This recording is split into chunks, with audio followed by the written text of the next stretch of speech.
Hello good morning everyone. Madhya Pradesh के daily current affairs में बात करेंगे आज 18 फरवरी के सारे करंट अफेयर्स के बारे में। क्विक रिकैप करते हैं हम सबसे पहले पुराने वीडियो का। इसमें पहला जो फैक्ट था हमारा, मध्य प्रदेश का जो बम डिस्पोजल स्क्वाड है उसके अंदर दूर से ही बम डिफ्यूज करने के लिए 5 कैमरों से लैस कोबरा जो है इसको शामिल इस स्क्वाड में किया जाएगा। दूसरा था, लोगों से प्लास्टिक वेस्ट इकट्ठा करने और उसे रिसाइकिल करने के लिए किस नगर निगम ने प्लास्टिक राक्षस बनाया है? तो इसका जो सही आंसर है वो है इंदौर नगर निगम। किस जिले के विकास पचौरी ने हाल ही में 101 घंटे तक बोलने का रिकॉर्ड बनाया है? तो विदिशा के विकास पचौरी हैं। 2019 में इन्होंने अपना 80 घंटे लगातार बोलने का रिकॉर्ड बनाया था और उसी रिकॉर्ड को इन्होंने 2021 में तोड़ दिया है। भारतीय वन सर्वेक्षण 2019 की रिपोर्ट के अनुसार मध्य प्रदेश में अति सघन वन क्षेत्र में कितनी वृद्धि हुई है? तो इसका जो सही आंसर है वो है 2437 वर्ग किलोमीटर। मध्य प्रदेश में इको पर्यटन के लिए कितने स्थल चयनित किए गए हैं? तो इको पर्यटन के लिए मध्य प्रदेश में कुल 129 स्थलों का चयन किया गया है। गाइस, कांस्टेबल की टेस्ट सीरीज सक्सेसफुली चल रही है। मध्य प्रदेश एसआई की भी टेस्ट सीरीज जल्द ही लॉन्च हो जाएगी। और एमपीपीएससी का अगर आप टेस्ट सीरीज लेना चाहते हैं तो 53 टेस्ट इसके अंदर टोटल होंगे और जो पूरा शेड्यूल है उसके हिसाब से चल रही है। एमपी के टेस्ट लगभग खत्म होने वाले हैं और इसमें 20 सब्जेक्ट वाइज टेस्ट रहेंगे और 30 फुल लेंथ टेस्ट इसके अंदर रहेंगे, 3 प्रीवियस ईयर के पेपर्स के साथ, हिंदी और इंग्लिश दोनों में। पहला प्रश्न है, Madhya Pradesh metro rail corporation limited के लिए 3 रंगों का उपयोग करके नया लोगो बनाया है।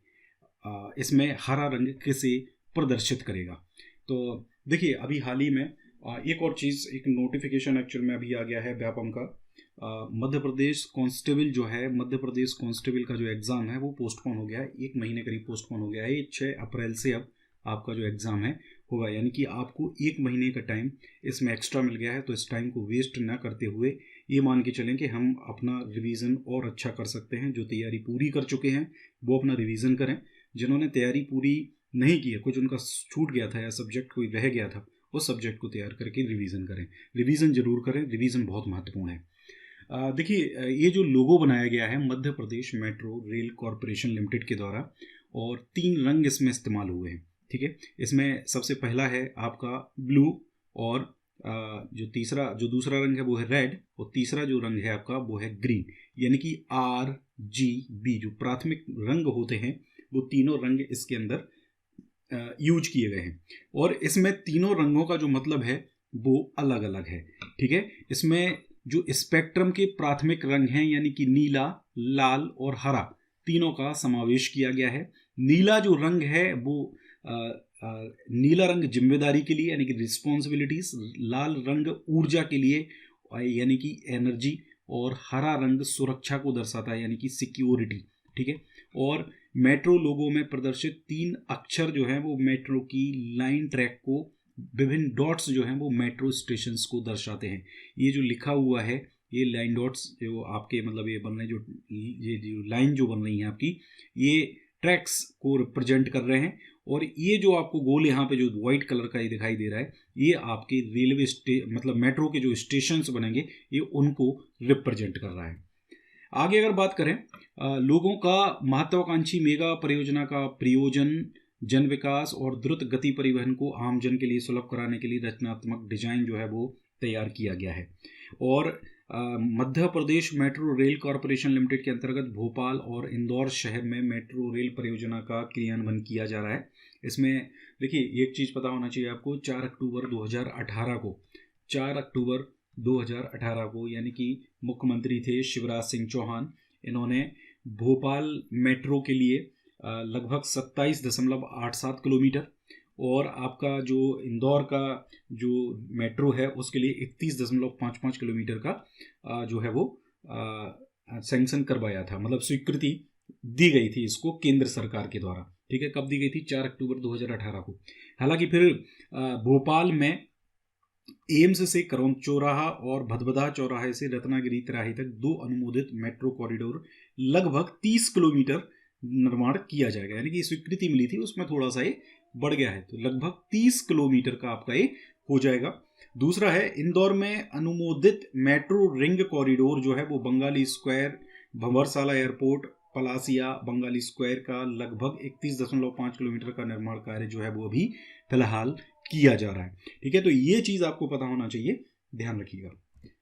अगला प्रश्न है, हाल ही में इंटरनेशनल एयरपोर्ट काउंसिल की ओर से जारी रिपोर्ट में ग्राहक संतुष्टि के मामले में भोपाल एयरपोर्ट को कौन सा स्थान मिला है? तो देखिए, ये जो स्थान है ये मिला है 33वां, हाँ 18वां स्थान ये जो है इसके अंदर इसको मिला है। और मध्य प्रदेश की राजधानी भोपाल का राजा भोज एयरपोर्ट, भोपाल एयरपोर्ट के नाम से भी इसको जानते हैं, राजा भोज अंतरराष्ट्रीय हवाई अड्डा के नाम से इसको जानते हैं, ग्राहक संतुष्टि के मामले यानी कि कस्टमर सेटिस्फैक्शन के मामले में पहले था 5वें पायदान पर, अब एक खिसक कर पहुंच गया है 18वें पायदान पर। कुल मिला के जो airport authority of India limited है उसने देश के कुल 57 एयरपोर्ट का सर्वे कराया था, जिसमें से एक भोपाल का एयरपोर्ट था जो 5वें पायदान से कहाँ पहुंच गया है, 18वें पर पहुंच गया है। इससे पहले राजा भोज एयरपोर्ट की रैंकिंग 5वें नंबर पर थी, यानी कि 2019 में। राजा भोज एयरपोर्ट 2017 में 33वीं रैंक पर था और 2018 में था 34वीं रैंक पर। ठीक है, और ये इंटरनेशनल एयरपोर्ट काउंसिल जो है उसकी ओर से निर्धारित सर्विस क्वालिटी मापदंड यानी कि स्टैंडर्ड्स को ध्यान में रखकर साल में 2 बार ये जो सर्वे है वो करवाया जाता है। तो अभी ये पहला सर्वे है, इसका दूसरा सर्वे भी इसका होगा। ग्राहक संतुष्टि सूचकांक में भारत का जो उदयपुर एयरपोर्ट है वो इस बार नंबर 1 पर आया है। जुलाई से दिसंबर 2020 के बीच हुए सर्वे में भोपाल को 5 में से 4.60 अंक मिले हैं। जबलपुर एयरपोर्ट जो है उसको 33वां स्थान मिला है और ग्वालियर एयरपोर्ट को इसमें 41वां स्थान मिला है। यहाँ पर देखिए, आपको ये भी पता होना चाहिए कि मध्य प्रदेश के अंदर 2 अंतर्राष्ट्रीय जो है हवाई अड्डे हैं, और राजा भोज एयरपोर्ट यानी कि राजा भोज अंतर्राष्ट्रीय हवाई अड्डा आपका जो है भोपाल में स्थित है। दूसरा इंदौर का जो हवाई अड्डा है उसको देवी अहिल्याबाई होलकर के नाम से अंतर्राष्ट्रीय हवाई अड्डा के नाम से जाना जाता है। इसके अलावा आपका जो ग्वालियर में है, ग्वालियर का जो हवाई अड्डा है उसको जानते हैं ग्वालियर राजमाता विजया राजे सिंधिया हवाई अड्डा। ठीक है, ये ग्वालियर का सैन्य हवाई अड्डा है एक्चुअल में। ठीक है, ये ध्यान रखिए। ये भी आपसे पूछा जा सकता है कि इनमें से सैन्य हवाई अड्डा कहाँ पर स्थित है। चौथा जो हवाई अड्डा है वो है आपका खजुराहो में। ठीक है, खजुराहो का जो हवाई अड्डा है इसको महाराजा छत्रसाल हवाई अड्डा के नाम से जाने जाते हैं। इसके अलावा जो जबलपुर का हवाई अड्डा है, ठीक है, ये मतलब 5वां हवाई अड्डा है मध्य प्रदेश का। जो मेन हवाई अड्डे उनकी बात कर रहे हैं हम। जबलपुर का जो हवाई अड्डा है वो डुमना या रानी दुर्गावती हवाई अड्डा के नाम से इसको जाना जाता है। ठीक है, तो इंदौर, भोपाल, खजुराहो, जबलपुर, ग्वालियर, ये 5 हवाई अड्डे मेन अपने मध्य प्रदेश के अंदर हैं। एक और चीज़ यहाँ पर ध्यान रखिए कि मध्य प्रदेश में वायु परिवहन की जो शुरुआत है वो कब हुई थी? तो वायु परिवहन की शुरुआत हुई थी 26 जुलाई 1948 को। ध्यान रखिए, 26 जुलाई 1948 को इसकी शुरुआत हुई थी। कहाँ से कहाँ ये हुई थी? इंदौर से ग्वालियर के बीच में। ठीक है, ध्यान रखिए, इंदौर से ग्वालियर के बीच में। अगला प्रश्न है, national rifle association of India ने शूटिंग की नेशनल चैंपियनशिप के लिए प्रदेश के किस शहर का चयन किया है? तो देखिए, ये जो शहर है ये है Bhopal. National rifle association of India ने शूटिंग की जो नेशनल चैंपियनशिप है वो अप्रैल माह में आयोजित की जाएगी और इसके लिए भोपाल का चयन किया गया है। हालांकि अलग अलग इवेंट्स जो हैं इसके, वो जैसे आपका एक राइफल का इवेंट है, एक पिस्टल का इवेंट है, एक शॉटगन का इवेंट है, ये अलग अलग करवाए जाएंगे। अलग अलग इसलिए ताकि भीड़ इकट्ठी ना हो, कोरोना को देखते हुए ये चीज़ हो रही है। इसमें राइफल का जो इवेंट है वो भोपाल में आयोजित होगा। पिस्टल और शॉटगन का जो इवेंट है वो दिल्ली में ही आयोजित होगा। नेशनल राइफल चैंपियनशिप 14 से 24 अप्रैल के बीच हो सकती है। हालांकि ये टेंटेटिव डेट है, ये डेट हो सकता है अभी चेंज हो जाए, याद रखने की वैसे जरूरत नहीं है। इसमें करीब 4000 निशानेबाज जो है वो हिस्सा लेंगे। इसके अलावा मार्च में भोपाल में शॉटगन के नेशनल ट्रायल भी किए जाएंगे। ठीक है, ये ट्रायल होते हैं ताकि ट्रायल में जो भी जीतते हैं उनका जो नेशनल चैंपियनशिप या इंटरनेशनल चैंपियनशिप होती है उसके अंदर उनको चयनित किया जाता है। अगला जो प्रश्न है वो हमारा, सुप्रीम कोर्ट के निर्देश अनुसार केंद्रीय भवन अनुसंधान संस्थान यानी कि CBRI यानी कि central building research institute, Roorkee. कहाँ पर है? रुड़की में। इसके द्वारा किस मंदिर के स्ट्रक्चर की मजबूती की जांच की जा रही है? एक्चुअल में एक किसी ने याचिका दायर की थी, उस याचिका के हिसाब से सुप्रीम कोर्ट ने निर्देश दिए हैं कि जो महाकाल मंदिर है, उज्जैन स्थित महाकालेश्वर जो मंदिर है, जो मध्य प्रदेश में स्थित एक ज्योतिर्लिंग है, 12 टोटल ज्योतिर्लिंग है, उनमें से 2 मध्य प्रदेश में है, महाकालेश्वर और ओमकारेश्वर। ठीक है, महाकालेश्वर बहुत फेमस है, क्षिप्रा नदी के तट पर है, और सबसे बड़ी खास बात यहाँ पर एकमात्र ये ज्योतिर्लिंग ऐसा है जिसमें जो दक्षिण मुखी प्रतिमा, जो शिवलिंग है वो दक्षिण मुखी है। ठीक है, इसके अलावा इसके स्ट्रक्चर की जांच जो है वो केंद्रीय भवन अनुसंधान संस्थान कर रहा है, और महाकालेश्वर मंदिर के शिवलिंग चरण को लेकर दायर याचिका पर सुप्रीम कोर्ट ने मंदिर के स्ट्रक्चर की केंद्रीय भवन अनुसंधान संस्थान रुड़की से जांच कराने के निर्देश दिए। इसमें CBRI के साथ साथ मंदिर की प्राचीनता बनाए रखने के लिए GSI और ASI को भी लगाया गया है। यानी ASI बोले तो archaeological survey of India, GSI बोले तो जियोलॉजिकल सर्वे ऑफ इंडिया, ये दोनों भी इनके साथ मंदिर के स्ट्रक्चर की जांच जो है वो कर रहे हैं। ठीक है, तो महाकाल मंदिर तो आपका ये हो गया, क्षिप्रा नदी के तट पर है, एकमात्र दक्षिण मुखी ज्योतिर्लिंग है, टोटल 12 ज्योतिर्लिंग है, जिनमें से 2 मध्य प्रदेश के अंदर हैं। ठीक है, इसके अलावा जो खजराना मंदिर है, ये कहाँ पर है आपका? ये इंदौर में स्थित है। ठीक है, पशुपतिनाथ मंदिर जो है आपका मंदसौर में स्थित है, और ये मंदसौर में जो शिवना नदी है, शिवना नदी के तट पर आपका ये मंदिर स्थित है। कोटेश्वर महादेव मंदिर की बात करें तो देखिए अलग अलग कोटेश्वर महादेव मंदिर हैं। जैसे आपका एक मंदिर जो है आपका मध्य प्रदेश में अगर बात करें तो जैसे ग्वालियर में एक कोटेश्वर महादेव मंदिर है। एक्चुअल में किले पे एक मंदिर था, तो औरंगजेब ने उस पर आक्रमण किया था, तो मूर्ति को नहीं, मतलब जो शिवलिंग था उसको नहीं तोड़ पाया था, तो ऐसा बताते हैं। पर वो धीरे धीरे जो मूर्ति है वो नीचे कोट, कोई किले के अंदर कोई जगह होती होगी, वहाँ पे वो शिवलिंग चला गया और वहीं पर वो स्थापित हो गया, इसलिए इनको कोटेश्वर महादेव के मंदिर के नाम से जाना जाता है। हालांकि ये किंवदंती है, सच्चाई है, ये कोई नहीं जानता। दूसरा जो कोटेश्वर महादेव मंदिर है वो आपका एक रतलाम में भी, इसके अलावा देश में भी कई इस नाम से कई मंदिर हैं, तो ये ध्यान रख लीजिएगा आप। अगला जो प्रश्न है, ग्रामीण स्तर पर किसानों व प्रसार तंत्र के बीच जीवंत संबंध स्थापित करने के उद्देश्य से जिले के 2 आबाद गांवों पर कितने कृषक मित्रों का चयन किया जाएगा? तो ये 2 आबाद गांवों पर 1 कृषक मित्र का चयन जो है वो किया जाएगा। कृषक मित्र का कार्य क्या होगा? ग्रामीण स्तर पर जो भी किसान हैं और जो भी प्रसार तंत्र हैं, यानी कि मेन जो चीज है, कोई गवर्नमेंट ने योजना बनाई है सपोज कृषकों के लिए, ठीक है, तो ये कृषकों को उन योजनाओं की जानकारी पहुंचाने का काम कौन करेगा? एक मध्यस्थता जो है वो कृषक मित्र के द्वारा की जाएगी। कैसी मध्यस्थता की जाएगी? जैसे आपका जो कृषक मित्र है वो आपका सरकार और इन किसानों के बीच में एक मध्यस्थ का कार्य करेगा। यानी कि सरकार अगर कोई योजना बनाती है तो वो योजना कृषक मित्र को बताई जाएगी, या कैसे उसका क्रियान्वयन होना है, क्या क्या उसमें होना है, वो सारी चीजें सरकार कृषक मित्र को बताएगी। कृषक मित्र का काम होगा कि वो ये इस योजना की जानकारी ग्रामीण स्तर पर जो किसान हैं वो उनको दें। ठीक है, ये चीजें जो है, ये काम जो है, प्रमुख उद्देश्य इसका यही है, किसानों और प्रसार तंत्र के बीच जीवंत संबंध स्थापित करना। ठीक है, और नवीन कृषक मित्र के रूप में 2 वर्ष के लिए उसको चयनित किया जाएगा। 2 वर्ष के बाद फिर दूसरा कोई कृषक मित्र बनाया जाएगा। चयनित व्यक्ति जो है वो कृषक मित्र का कार्य करेंगे। ध्यान रखिए, एक क्वेश्चन इंपॉर्टेंट है, बहुत सारे ऐसे प्रश्न। देखिए एक चीज है, मैंने देखा है कि आपको करंट अफेयर्स पढ़ना है। ठीक है, कई लोग, मुझे पता है कि न्यूज़ेस जो है वो न्यूज़ेस आपको डायरेक्ट पढ़ा रहे हैं। ठीक है, तो आपको न्यूज़ नहीं पढ़नी है। न्यूज़ में और करंट अफेयर्स में काफ़ी बहुत अंतर जो है वो होता है। करंट अफेयर्स पे फोकस करना है, जो न्यूज़ करंट के हिसाब की हो, जो news exam point of view से इंपॉर्टेंट हो, वो करंट अफेयर्स में पढ़ी जाती है।